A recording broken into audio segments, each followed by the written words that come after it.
La vita non è come stare di fronte a un videogame. Dopo aver distrutto tutto, non si inizia di nuovo a giocare. Sono queste le parole del patriarca di Venezia, Monsignor Francesco Maraglia, intervenuto, come il prefetto e il sindaco della città lagunare, sul fenomeno delle baby gag che nei giorni scorsi hanno terrorizzato Venezia e Mestre. Un fenomeno che interpella la nostra società, che non può mettere in questione solo questi ragazzi che obiettivamente hanno sbagliato.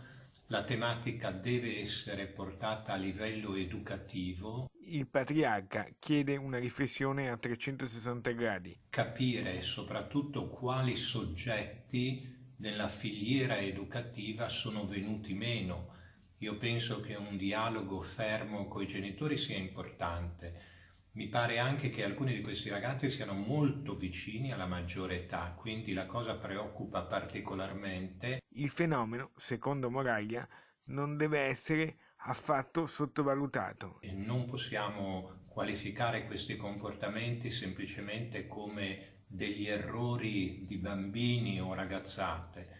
Quindi credo che la nostra società debba interpellarsi sul concetto di libertà. Ancora il patriarca. Credo anche che dobbiamo dare fiducia a questi ragazzi, ma dobbiamo soprattutto, innanzitutto, prima di tutto, responsabilizzarli.